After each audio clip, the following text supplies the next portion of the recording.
بسم اللہ الرحمن الرحیم۔ حضور اکرم صلی اللہ علیہ وآلہ وسلم نے فرمایا، تم میں سے کوئی شخص ایماندار نہ ہوگا جب تک اپنے بھائی کے لیے وہ نہ چاہے جو اپنے نفس کے لیے چاہتا ہے۔ صحیح بخاری حدیث نمبر 13۔ رسول کریم صلی اللہ علیہ وسلم نے فرمایا، قسم ہے اس ذات کی جس کے ہاتھ میں میری جان ہے، تم میں سے کوئی بھی ایماندار نہ ہوگا جب تک میں اس کے والد اور اولاد سے بھی زیادہ اس کا محبوب نہ بن جاؤں۔ صحیح بخاری حدیث نمبر 14۔ حضرت صلی اللہ علیہ وسلم نے فرمایا، تم میں سے کوئی شخص ایماندار نہ ہوگا جب تک اس کے والد اور اس کی اولاد اور تمام لوگوں سے زیادہ اس کے دل میں میری محبت نہ ہو جائے۔ صحیح بخاری حدیث نمبر 15۔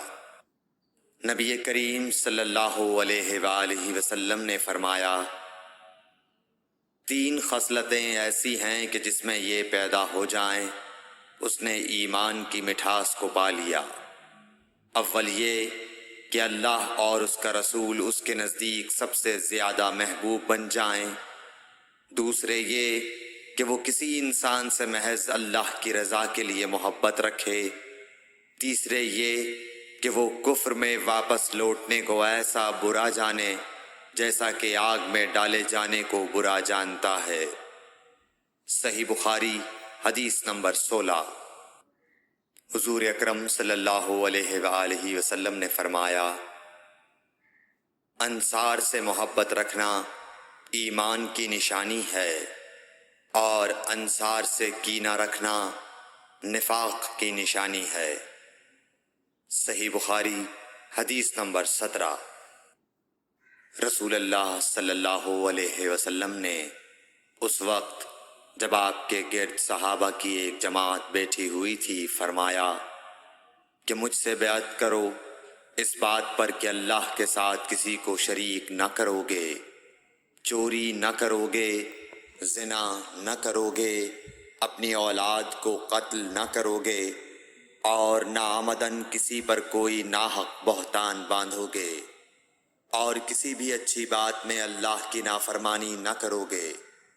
جو کوئی تم میں اس عہد کو پورا کرے گا تو اس کا ثواب اللہ کے ذمے ہے، اور جو کوئی ان بری باتوں میں سے کسی کا ارتکاب کرے اور اسے دنیا میں اسلامی قانون کے تحت سزا دے دی گئی تو یہ سزا اس کے گناہوں کے لیے بدلہ ہو جائے گی، اور جو کوئی ان میں سے کسی بات میں مبتلا ہو گیا اور اللہ نے اس کے گناہ کو چھپا لیا تو پھر اس کا معاملہ اللہ کے حوالے ہے، اگر چاہے معاف کرے اور اگر چاہے سزا دے دے۔ عبادہ کہتے ہیں کہ پھر ہم سب نے ان سب باتوں پر آپ صلی اللہ علیہ وسلم سے بیعت کر لی۔ صحیح بخاری حدیث نمبر 18۔ رسول اللہ صلی اللہ علیہ وسلم نے فرمایا، وہ وقت قریب ہے جب مسلمان کا سب سے عمدہ مال اس کی بکریاں ہوں گی، جن کے پیچھے وہ پہاڑوں کی چوٹیوں اور برساتی وادیوں میں اپنے دین کو بچانے کے لیے بھاگ جائے گا۔ صحیح بخاری حدیث نمبر 19۔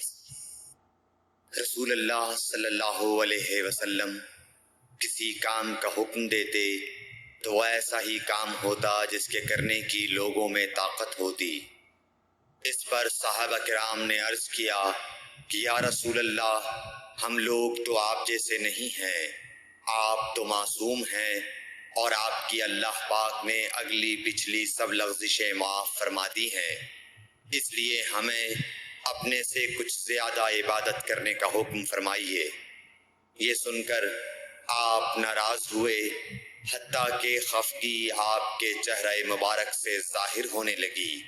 پھر فرمایا کہ بے شک میں تم سب سے زیادہ اللہ سے ڈرتا ہوں اور تم سب سے زیادہ اسے جانتا ہوں۔